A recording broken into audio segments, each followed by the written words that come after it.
night comes and a falling, the dogs move the bar, and the silent night is shadowed from the thoughts within my mind. I'm just one too many mornings and 1,000 miles behind. At the crossroad of my doorstep, my eyes begin to fade, and I turn my gaze back to the room where my love and I had stayed. Look back to the street, the sidewalk and the sign. I'm just one too many mornings and 1,000 miles behind.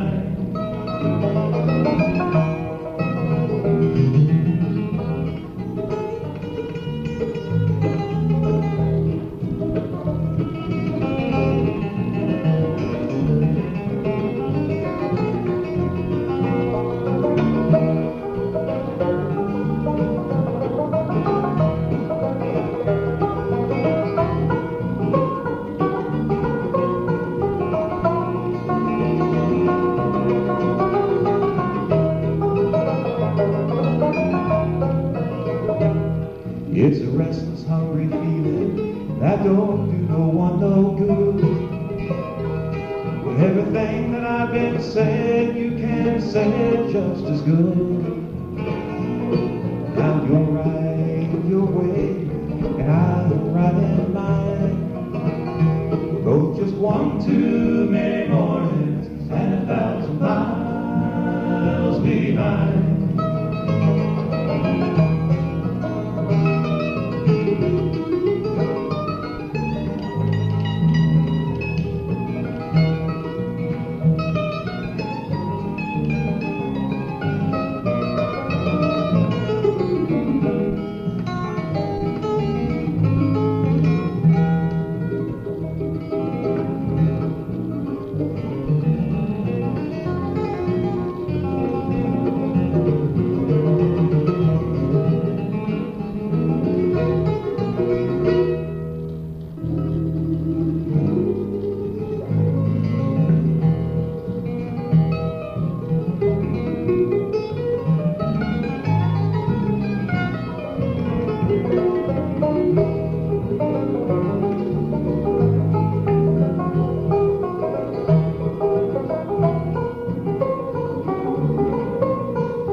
How many of you have heard that good old bluegrass song? They've been around since about 1971, 72. Have some of the prettiest three-part harmonies you've ever heard in your whole life. I can't remember all the songs they did, but they've been playing a long time together, and they just released a new album. It's one we put on our record. It's called "Wasted on the Way" by Crosby, Stills and Nash.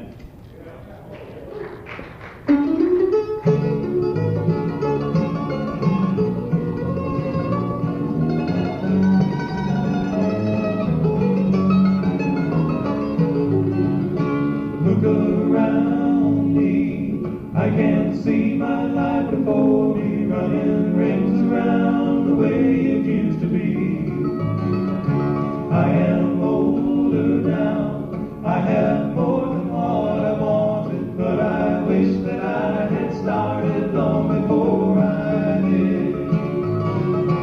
And there's so much time to make up everywhere you turn, time we have wasted on the way. So much more moving underneath the bridge. Let the water come and carry us away.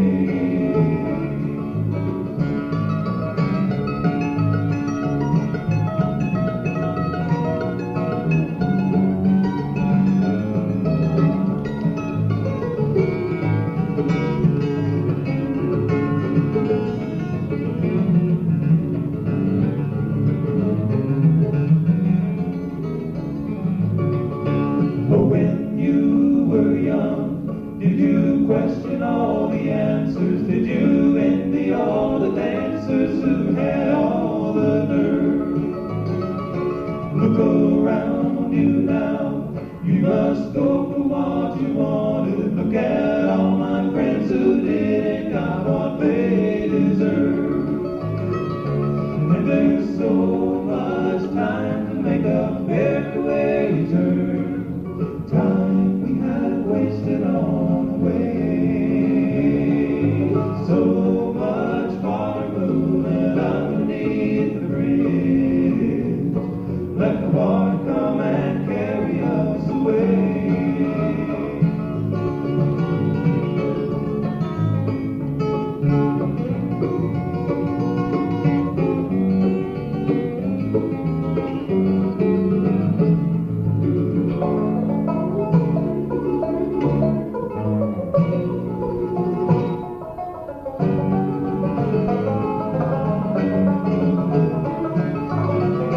And there's so much love to make up everywhere you turn. Love we have wasted on the way. So much water moving underneath the bridge. Let the water come and carry us away. Let the water come and carry us away.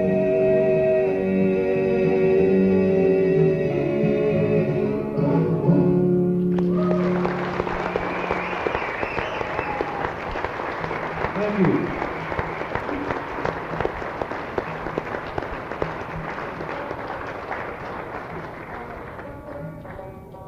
Blues seems to be something that comes back and haunts us sometimes, I think. You know, when most people lay down to sleep, they probably think of accomplishments or failures, or they may just not think. I think there are those people, I wish I could be one some nights. Some nights it seems like, you know, Lightning Hopkins possesses my dreams. I think he must possess David's also, or Muddy Waters. You know that, right? Howlin' Wolf, or some of those kind of people. Tell the truth. Ain't nothing to it. How you gonna act? We wouldn't need to have any great fun. Well, we've expressed ourselves that way. This is one David wrote that seems to draw heavily on the blues, and I don't know why, but every time we get together and jam at the beginning of our practice, our rehearsal, we do that so often that we do this stuff maybe more often than rehearse, I guess. But we play a lot of blues and stuff, and David will start singing. And it's really odd how he writes songs, just kind of totally improvisationally like that. He just starts singing, and he'll take a note like on that Fireball Mail. Anyway, I've got a notion that we'll get along. Is it? Okay, this is what we're going to do. What's happening is Mr. Smith is back there and with his clock, and he said, do one more, take a break, and then we'll come back and play for 3 or 4 hours. Good. We don't have any place to be for a while. Here's David's song. I've got a notion that we'll get along.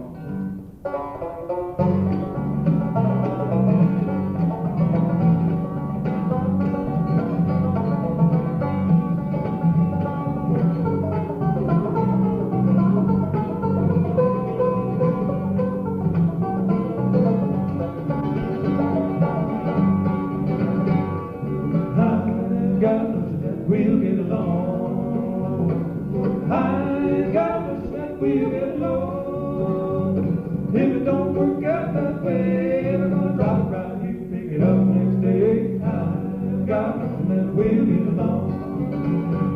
I see your skin is different than mine, but love looks the same to a man who's blind.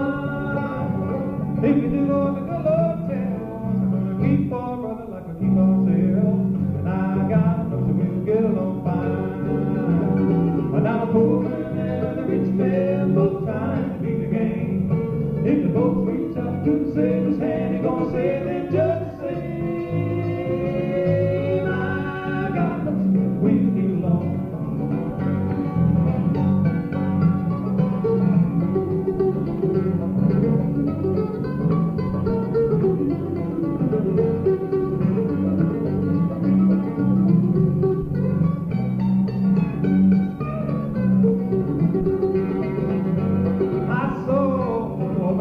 Top of his wood, just so he could buy his family food. Never stop with their hand. We're gonna go get more than we both had planned, and I got no we'll get along good. Yeah. Now the poor man and the rich man both trying to beat the game. If they both reach out to save his hand, they're gonna save them just the same. I got no we'll get along.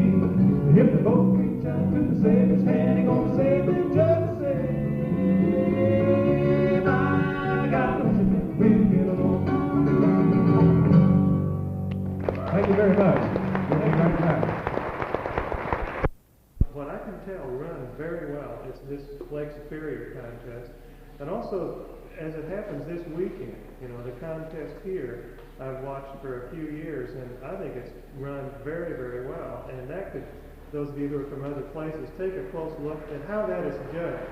Because there's something in the judging that has to be said. The judges only judge based on their instructions. Ever been to a baseball game? The umpires get out there, the managers, they say, now guys, you know, this is the way the ball game's going to be. Or a referee and boxers know the rules, but the referee gets out there and says, now remember, no low blows, you know, no kidney punches. They go through this ritual. And so if there's anything new I have to tell you, and I think it isn't new, I'm just reminding you, the judges at a contest need to get together and have a little party where the producers of the contest, the funders or the managers, they all sit down and say, now guys, I know Charlie Butler, you're from Kentucky and you really like Texas style, and Charlie Walden, I know you're from Missouri and you like Cyril Stinnett, North Missouri style. But now in this contest, you know, it's a national contest and we can't be prejudiced towards the regional style, etc., etc. If that kind of instruction, like in a baseball game, you know, before the first inning, so that the judges would kind of be thinking as a team and thinking of the goals of the contest rather than remembering, oh yeah, I know that guy, which is what happens in a lot of contests. I know because I've done it myself stupidly as a judge. Don't worry, I'll never judge again. It's suicide. But don't even ask. But you know, you can't help but doing that. But if you can have that sort of pre-game discussion with the judges and the promoters, you know, the Lions Club or whoever's putting up the money, those people have to agree on what the values are, what we're judging for. You know, because they totally leave it up to individual judges who have different ideas. It sometimes can be a real disaster.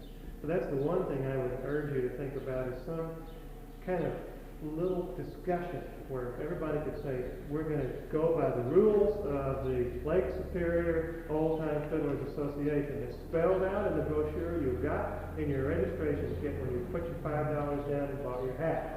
You know, or it's in Charlie Walden's thing. This is going to be our Bible today for this contest.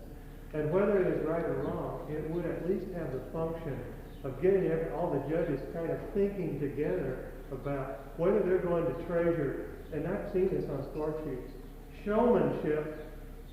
Holy cow! That's the kind of stuff that hurts my feelings, because I can get up and dance around and put on a dunce cap and, play Arkansas Traveler Work Stupid, win $50. That ain't fiddling.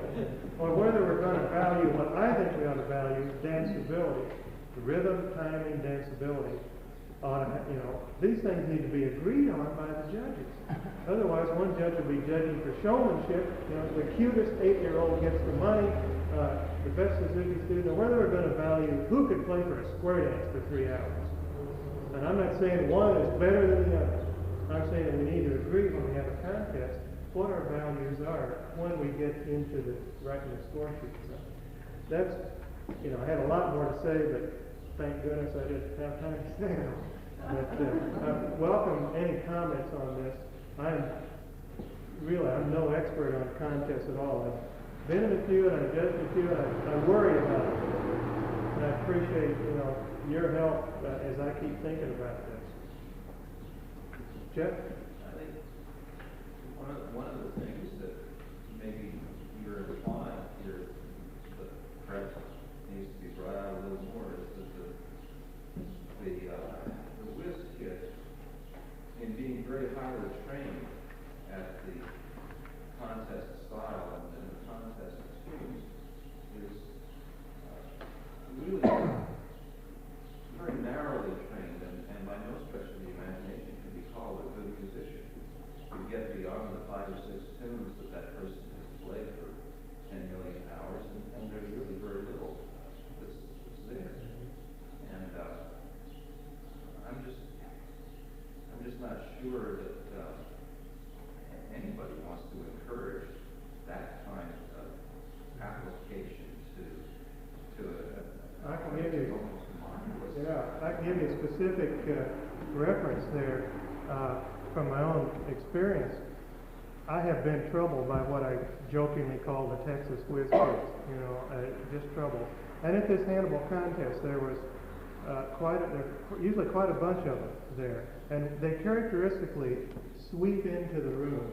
They're very charming, they're even beautiful young people.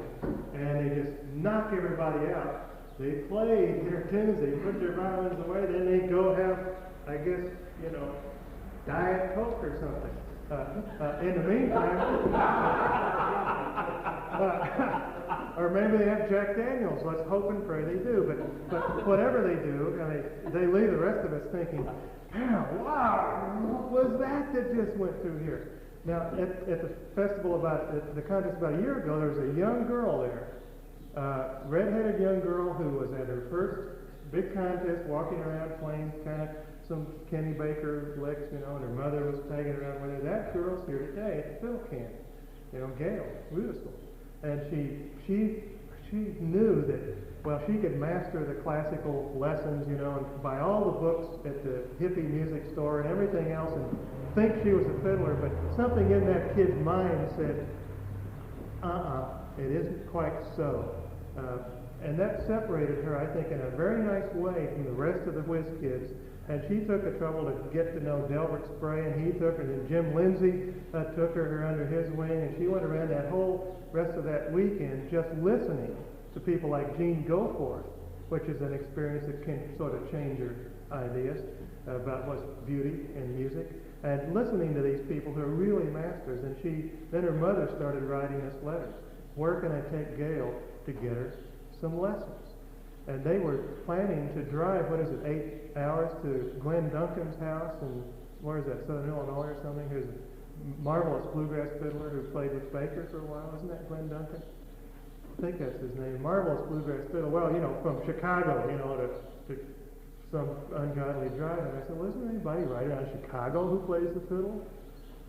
Oh, well, maybe there is, yeah. Well, in any case, they really tried to find people that they could get into playing with, and they found this fiddle camp. And I don't know if anybody's interested in these little examples, but there's an example where the fiddle camp has it's an idea whose time has come. I think. Because there are young people like Gail who know instinctively the difference between copying Mark O'Connor records and playing with Delbert Sprague, or Pete McMahon. They know the difference. And we need to find more ways for those kids to have exposure to the other stuff. There are also kids who don't know the difference because it's never occurred to them. And if they go to a fiddle contest and never see Delbert Sprague, that kind of fiddle, or the community or the tradition that it represents, they'll never know. All they'll think it is listening from a record. What, in some ways, it seems to me, one of the issues that's being raised has to do with a person's orientation towards living.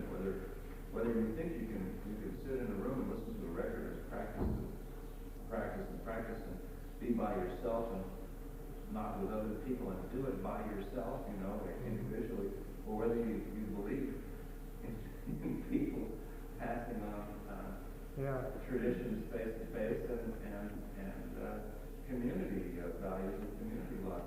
And it, in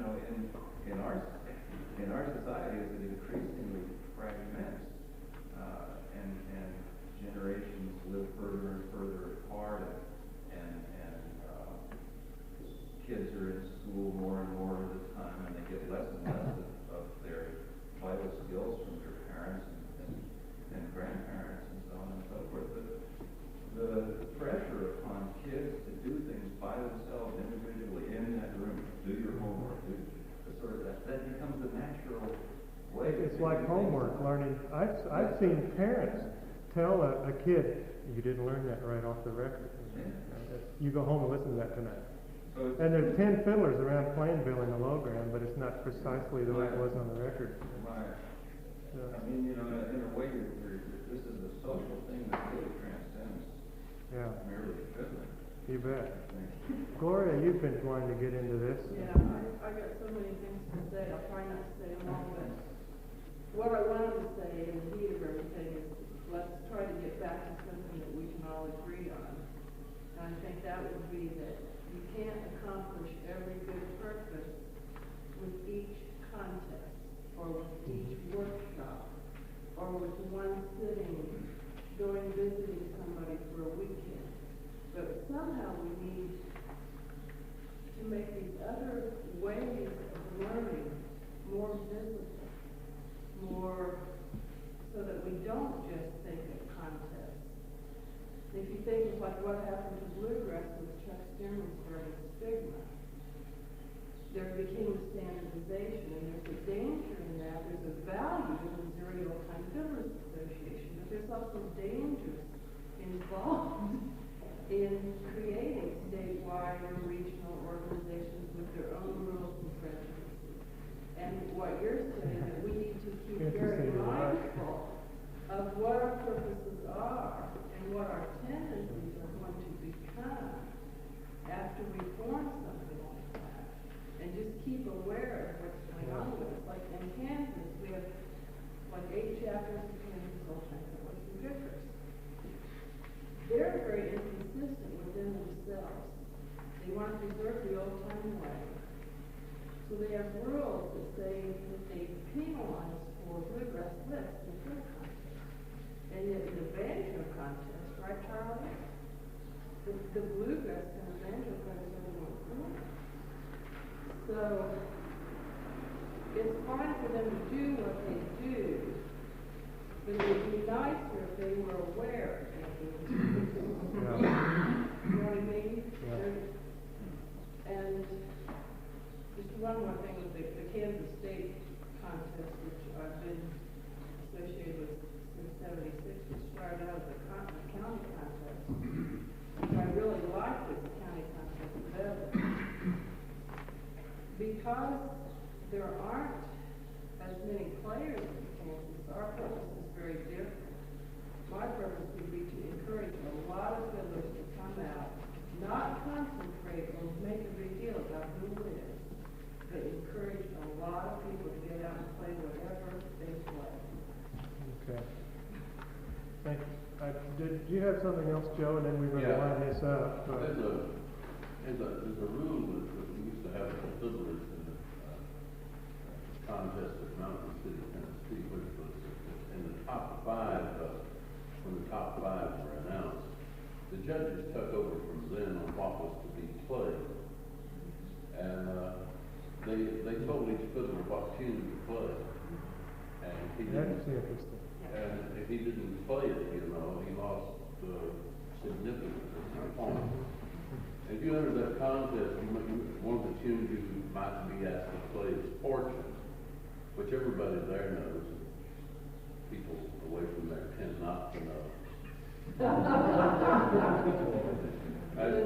It's a heavy application of strong local prejudice, I love it. But it works real well. I used to be one of those judges. That's a great idea. We might try that sometime. People got asked to play Fortune. And that's why the judges, after all, it is a contest. And boy, you've got to have judges who really know their stuff. They don't necessarily have to be master fiddlers, really, either. But they have to know their subject beautifully and through to be an effective judge.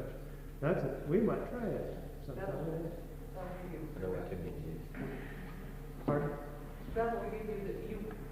That'll give you the repertoire that you want everybody, because what we're talking about here is that we have not decided on the relationship between product and process and aesthetics. Yeah. Listen, I've got to draw this to a close. I thought it was going to go short and I went long, but it got interesting. Thank you for your comments. I hope you got it all recorded. Hi, Kathy. Come on in. Thank you. Give Dr. Marshall a nice round of applause.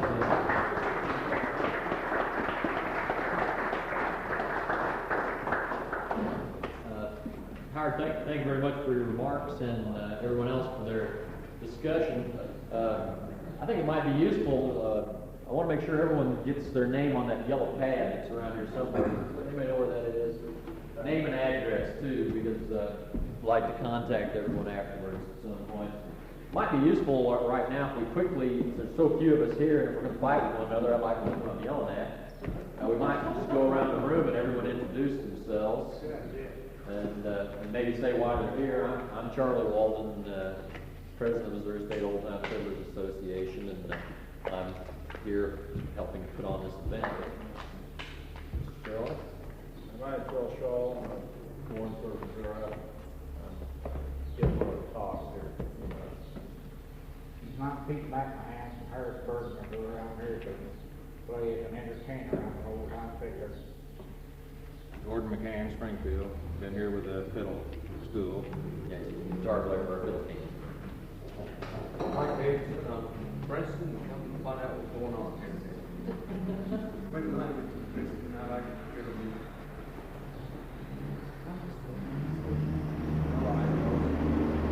Player years from about 10 miles north of here. I fiddle a little bit, listen a lot.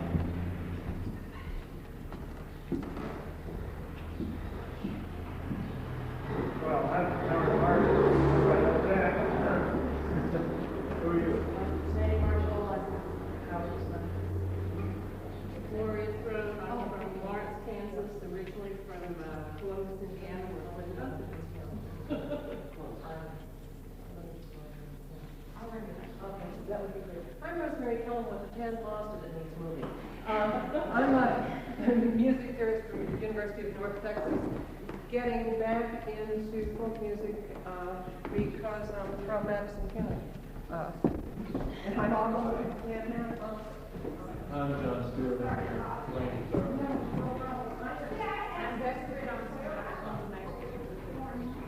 Bob Wally down in the Arkansas line, one of the workers in the fiddle camp. One of the judges. I'm Charlie Talcutt from Hannibal, and judge contest around Missouri and Illinois. And help Alva Cooley, we promote the Tom Sawyer Days Fiddle Contest, which is July 3rd this year.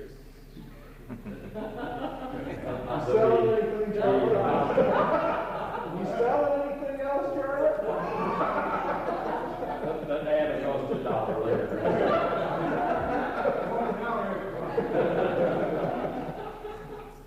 I'm Kathy James from St. Louis, and I'm here to see Joe.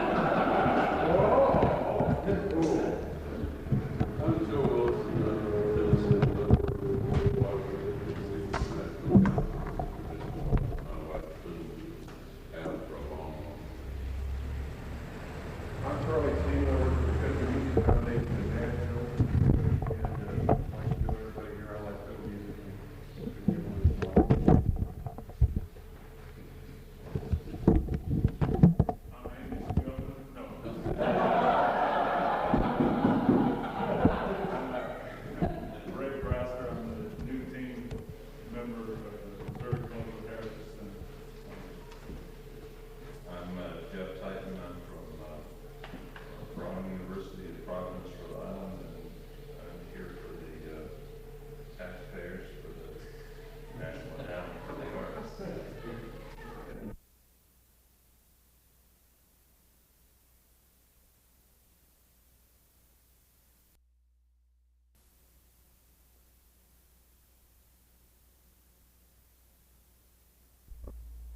State Old Time Fiddlers Association. And this is Howard Marshall. All we don't know him. He's director of the Missouri Cultural Heritage Center at the University of Missouri at Columbia. And I want to welcome you to our first Fiddle Symposium, or Fiddle Conference, which is basically just a meeting we're having to allow people to present work they're doing in the area of fiddle scholarship, fiddle collecting. And we're going to especially encourage discussion, I think, because that's one of the main purposes of the symposium. Is after these people present what they do present, I'd like to have plenty of discussion. This will be very informal, and feel free, I think, depending on the speaker, to make comments as they go. We have a little change in the schedule. Does everyone have, by the way, one of these programs? Don't. I've got several up here. There's some other materials up here which you might find.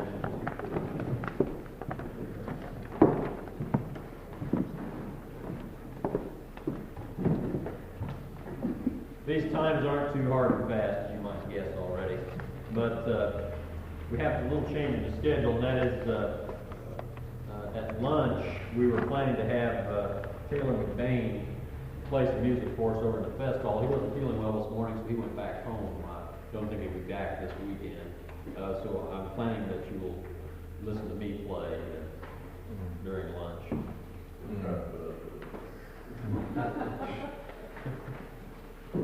And we'll all, around 12:15, we'll assemble for a Dutch Street lunch over in the fest hall. All right, I think I'm going to let Dr. Marshall say a few words, and then we'll move right Go ahead. Okay, thank you, Charlotte. I'm Howard Marshall from the University of Missouri at Columbia, and I guess I want to sort of welcome everyone before I offer my few remarks on fiddle contest.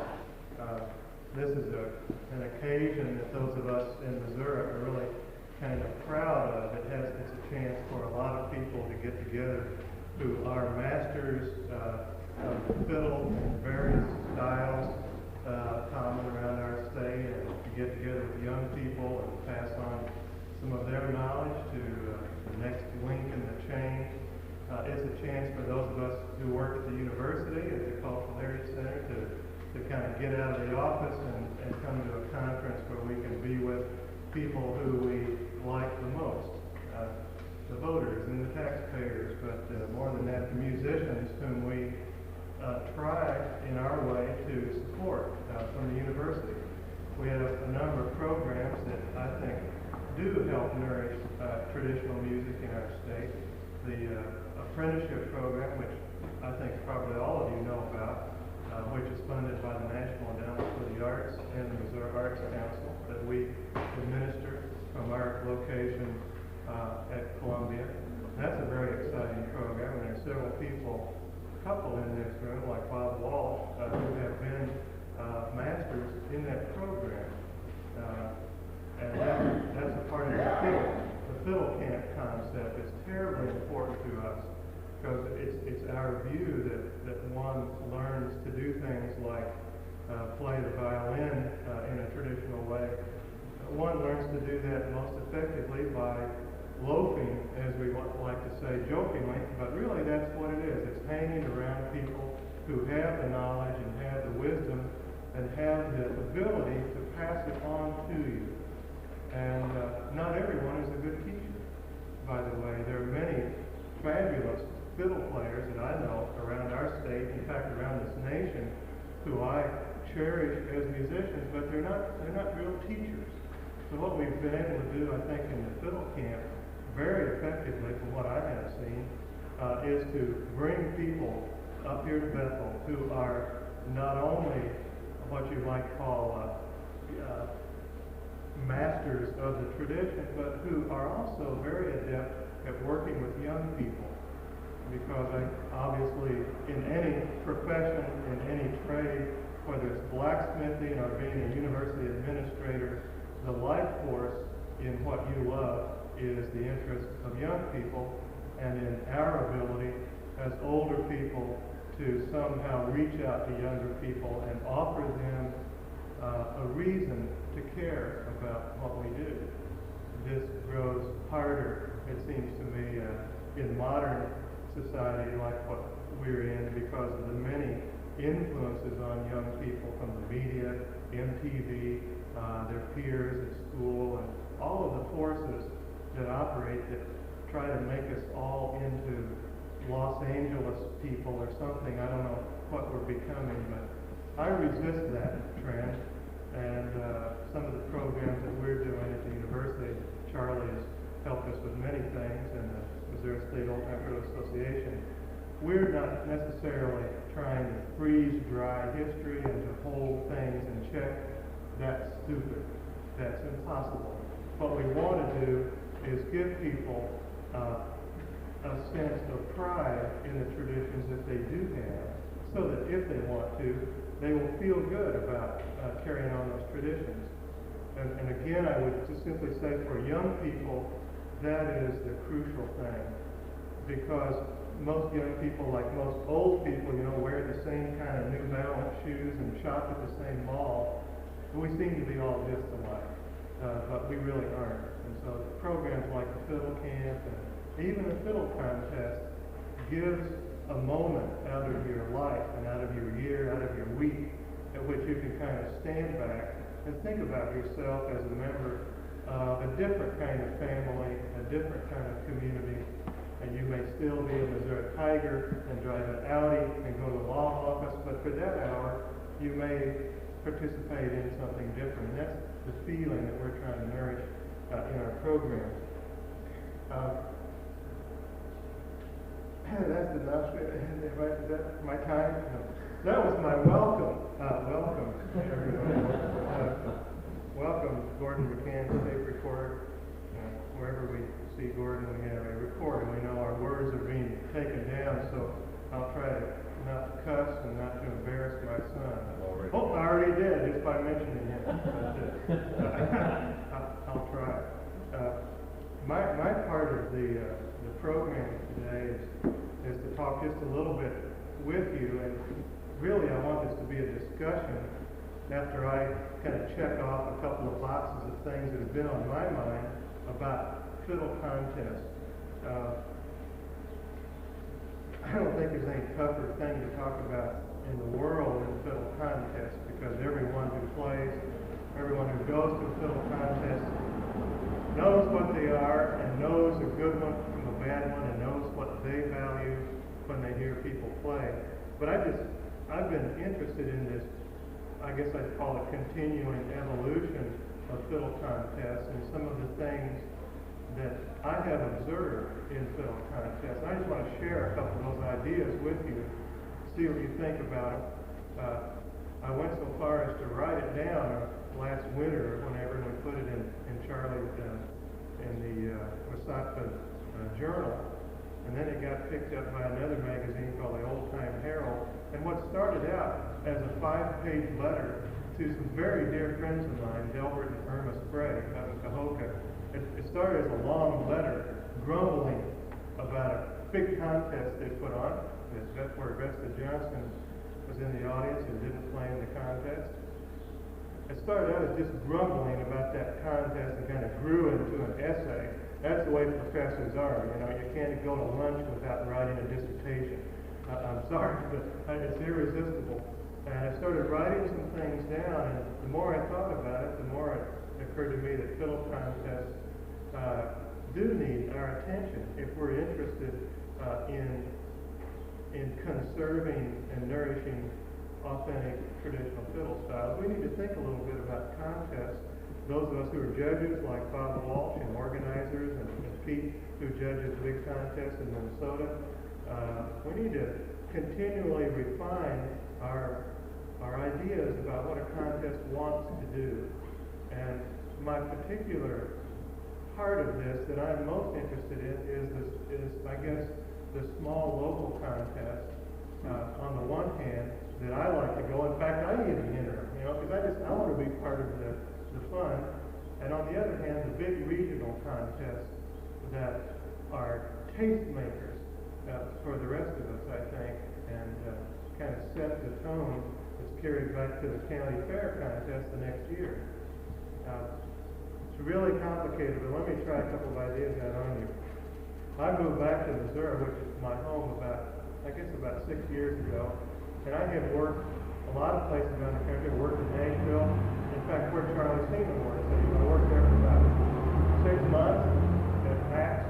I worked in Washington, D.C. for a long time, about 5 years.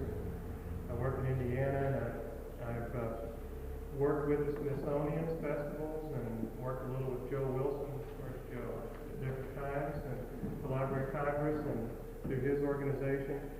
And I've gotten to know fiddlers really all across the United States. And I have recorded in my own way fiddle playing from Tidewater, Virginia to Portland, Oregon, and every state in between. I visited fiddlers and jammed and played and gone to some contests. And it kind of got me to thinking, boy, I can't wait if someday I have a chance to come back to Missouri, where I'm from. Lucky enough to get a position, kind of like a lot of people do when you start getting old and crouchy, you get kind of go back to your home state. I can't wait to get back there where I can hear, Gene Wells and Cleo Persinger and these great old-time fiddlers that I remember as a kid, before I could even hold a bow, playing the contest. And I thought, boy, Missouri style, I can't wait to get back home and, hear Marmaduke's hornpipe, and all these great old Missouri tunes. And when I finally got back home, just about 6 years ago, and started going to fiddle contests, holy cow, I started hearing, Benny Thomason hits, and Vassar Clements licks, and Kenny Baker imitators, and this is great music, but it didn't match what I remembered as being old-time Missouri fiddle. I became worried about that a little bit in the contest.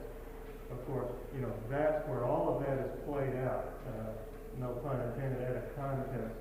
All those forces for different styles. And I guess I got worried because I had kind of a historian's pure view of what fiddling was. Both of my grandfathers played the fiddle, and my Uncle Ord played in the 1929 contest in Jeff City and all that. So I grew up in a fiddling tradition, and I had a kind of picture on the wall. This is fiddling. It's kind of like Ollie Ziegler's pictures. Here's a team of horses and a wagon. I had it frozen in my mind. And when I got back into fiddling, when I came back to Missouri, it forced me to rethink some ideas about contests. And just to continue, obviously the fiddle contest is now probably the single most important event that we have, certainly in this state. If you want to play the fiddle and you want to get around people who play and enjoy it, you almost have to go to a fiddle contest. There are bluegrass festivals. That's a little different, though you can go to bluegrass festivals. There are a few folk festivals, but that's a little different. The place where you're likely to see the most traditional fiddling is at a fiddle contest, a little one or a big one. So we go there, and our ideas are perhaps changed a little bit by those contests. And here's what I mean. I'll just refer to the contest that got me kind of lathered up on thinking about contests. There's a big contest up in Hannibal each fall, and a lot of you have been there. Pete, you played in the one that, in fact, you got 4th or 5th, I think, the year that it got me so ticked off about what I began calling the Texas whiz kids. And lovely folks, lovely Americans, I'd vote for them too, but it ain't Missouri fiddling. And it just occurred to me, gosh, what can I do to kind of think about this process? Because right before my eyes, I was seeing two things happen that upset me terribly as a human being. Not as a scholar. I mean, this isn't a scholarly paper. This is just Marshall talking about his gut reaction to some things. This isn't scholarship. That's Charlie's paper and that's Phil Shaw's paper. This is just some ideas. A couple of things upset me. The judging favored progressive and Texas fiddling to such an extent that two things happened.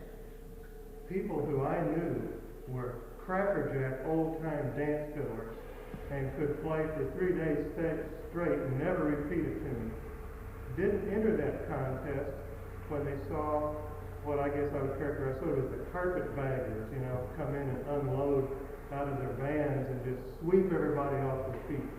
Gifted young people, classically trained, playing cuts off of Benny Thompson records. Beautiful stuff. Beautiful stuff. Ain't what I call Missouri old-time fiddling. Well, I saw a number of senior fiddlers, you see, who I had admired. That said, well, I can't do any good in the contest with those kids. And there's a little dialectic going here already, a little opposition going here already. Well, that kind of hurt my feelings because I like the senior masters better than anybody else. So that hurt my feelings. And the second thing that I noticed is that the young people from the area, from Missouri, who were there, were starting to imitate the other young people who were learning stuff off of the records or from a national contest in Weiser, Idaho. And so the repertory is changing, the tunes that we play in the contest is changing a little bit, and the style is changing quite a bit. That is the dominant contest style. Well, so I grumbled a little bit about this. And this is, I hate this. That's what I thought. And then I said, well, I can't hate it because you can't hate change. I mean, the world is a dynamic place. As much as I wish that my grandfather was still playing, golden slippers in that awkward old way, and hey, he's gone, and the people who are playing golden slippers now sound a lot like Kenny Baker. That's change and that's reality. And I've thought about that, but I'm still a little worried about what happens to authentic, I guess you'd say regional traditions in a state like Missouri. In fact, many states are like this.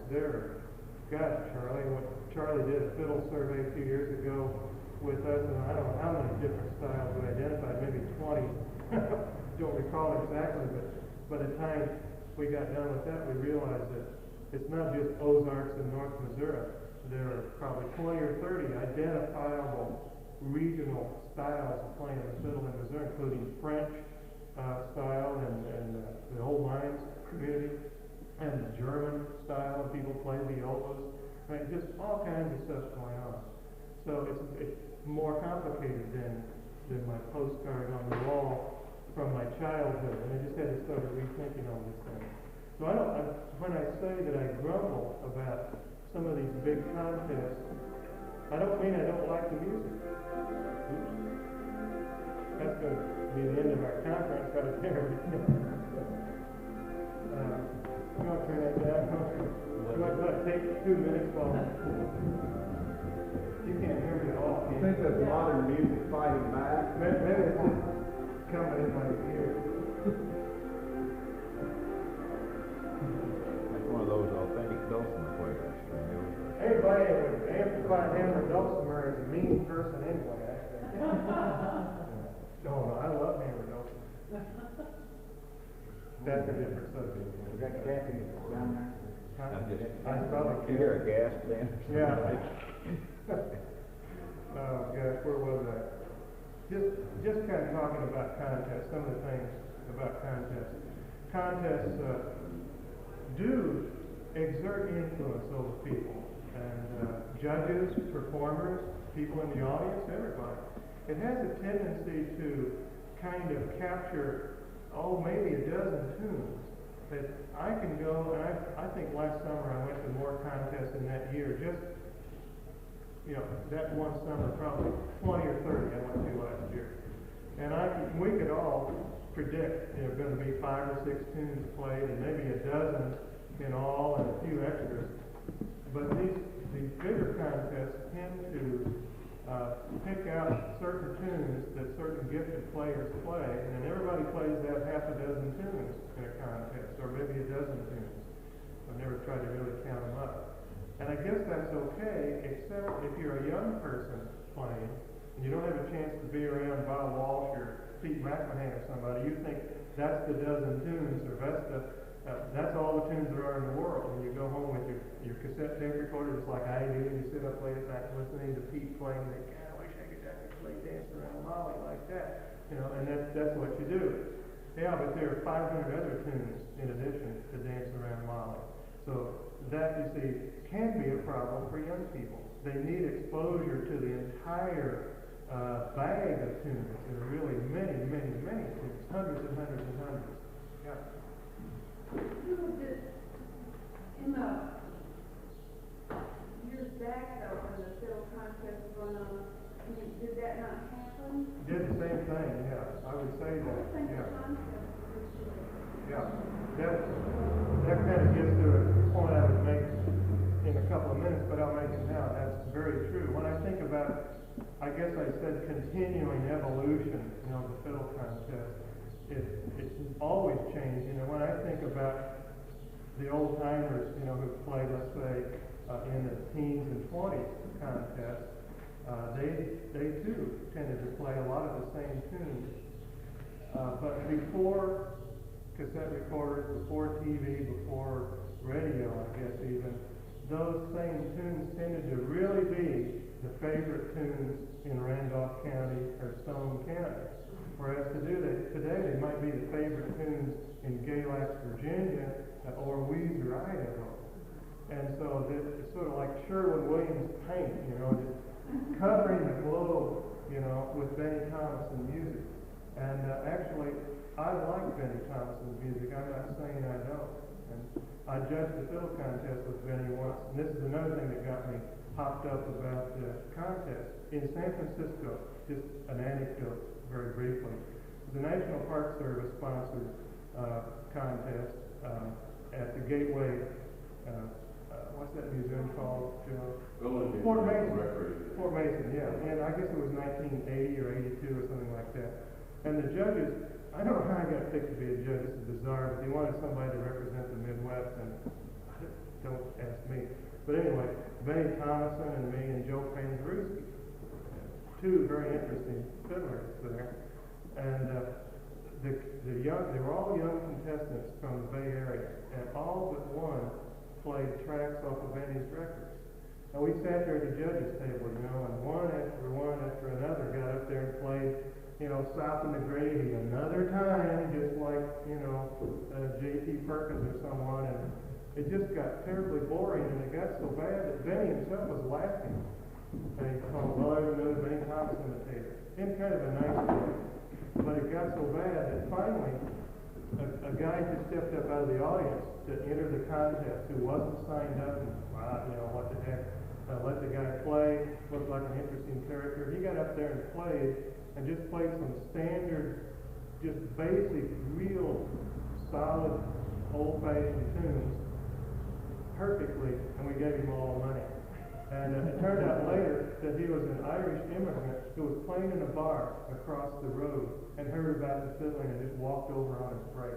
We were so up, you know, Benny Thompson was himself, you see, trying to think through and being concerned about the fact that all these kids in the Bay Area, what in the heck are they doing playing all my records? I mean, get out there. What's the Bay Area tradition? There are traditions in the Bay Area, old-time fiddling traditions.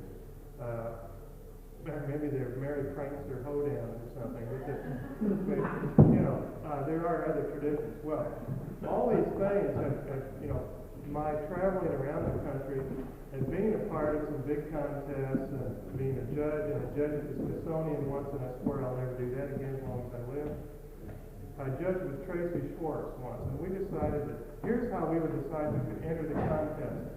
this is going to be nothing but anecdotes from here on out. But we would, and Joe, you guys, DC probably remember when they did this. You'd have the people come up to the snow fence, by the registration table, and have them play a sample of a tune. And we judges would stand there, like this, and if it passed our muster, we'd let them enter the contest. That sounds like a ridiculous thing, but at that point we felt it was, I'm not sure how successful we were, but we thought it was terribly important to screen out 6-year-old Suzuki students. Now, a lot of people think that's nuts. They should be encouraged, and I'm kind of coming around to that. But there again, a 6-year-old Suzuki student can play Soldier's Joy or something a whole lot better than a whole lot of, people who are traditional old-time fiddlers from the Shenandoah Valley. And we didn't want anybody's feelings to get hurt and arguments to break out. So that's how we screened them, and I don't know whether that was a good idea or not. We tried that for a couple of years. Just to comment on your comment, we can, after all, define technically through structural reduction analysis. The Linda Birmingham dissertation, for instance, on fiddle tunes out of Princeton, that was redone by the JEP. Yeah. Now we can take that kind of Chomsky analysis tape and define and say this is the way that these tunes are going to be played under these circumstances. Everybody's going to play one of these tunes. Everybody's not going to play one of these tunes, but it's going to be bloody dull. Now, I'm coming at this as a traditionally trained musician, and I can say, as you know, what you know from your own expertise, we can say, all right, now we'll learn the tunes. We can also specify the methodology by which they have learned it. That's simple enough to do. You can say to them, all right, you write 8 bars of it, or you don't get in the contest. Now, if they can't write the music, they don't get it. Or you can say, you tell us, you specify how you learned it. But this will do things to the tradition that I'm not sure what would happen. Sure. We can specify, I'm not a fiddler, but we can specify both sides. And we can say, number of bow strokes in a phrase. Yeah, we can specify this really quite accurately. And we can thereby keep some of these things that none of us likes to go to. And I did my doctorate in the Bay Area, so yes, there is interesting folklore going on in the Bay Area. I don't know, maybe this is the end of your paper that I'm getting to, but what happens? Well, come on up here then. No, okay, but what happens when we do this? Because I can define for you, I can do you a structural analysis of these things. Oh, sure, man. And I'll bore the socks off of everybody, including myself. In fact, the way you describe that process is, I guess, what they do when piano players go to Moscow, and compete for the Gorky Prize or whatever it is. I mean, you have to have the bowing just right if you're a fiddler in Moscow for that thing. But we would never want to see anything like that. And our very attitude can be itself a problem. We want everybody to have fun in the fiddle contest and everybody to enter regardless. And I'm for that now, you see. I'm for that. But I can't help that little part of me that kind of feels very unhappy if a classically trained quiz kid from some other place enters a county fair in Howard County, Missouri, and skunks my pals. I think that my pals ought to win, I guess. Okay, that's the problem. Like, one of my favorite students is named Mike Ishiki. He's neat guy. He can fiddle the socks off of anybody. He is a classically trained fiddler from Chicago. When he goes home, he straps his fiddle to one side of his Kawasaki, and he straps his bass guitar to the other, and he can talk. Now, this cat is good. An inter-quiz contest is important for Mike. It does important things in integrating him into the community. And let's get real here. There's not much more white place you can go to other than a Ku Klux Klan rally than a folklore society meeting in most of the United States. Mike wants to be a part of this country. Now, Mike is totally Great. classically trained, and he'll just quit anything coming down the pipe. Great. Okay, how uncomfortable, are you gonna welcome Mike? Are you gonna welcome I think Mike? it's fantastic. I think it's fantastic. It'll still kind of hurt my feelings, but that's.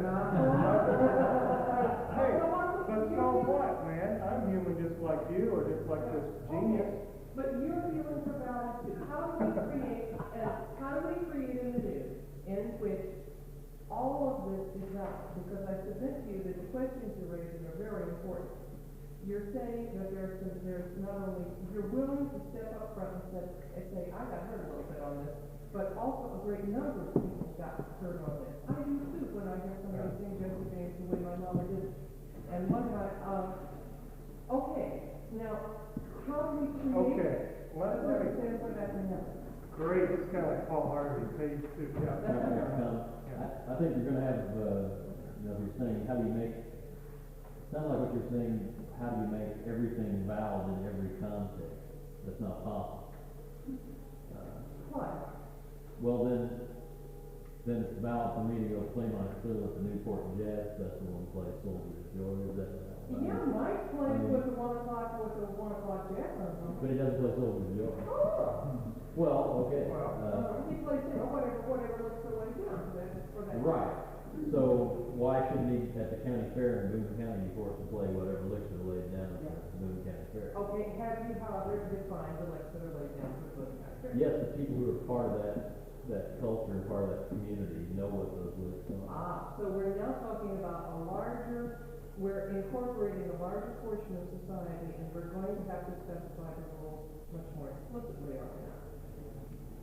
No, I don't think that's even necessary, because I don't think most of the participants will have any use for this justification. Okay. I'm familiar with Linda Vernon Hall's dissertation, and Okay. anyone who's, almost anyone who's not, if you're not a musicologist, you never understand it. I'm not sure you would if you are a musicologist. Right. Because of how strong you are on shooter and Right. So, I mean, if I could have all that written down, and I could hand that out as part of the rules for contest, and then make all the fiddlers ready to sign an affidavit that they would comply with this. Well, you can take it a step further and say this latest, the guys, one that, University of Michigan.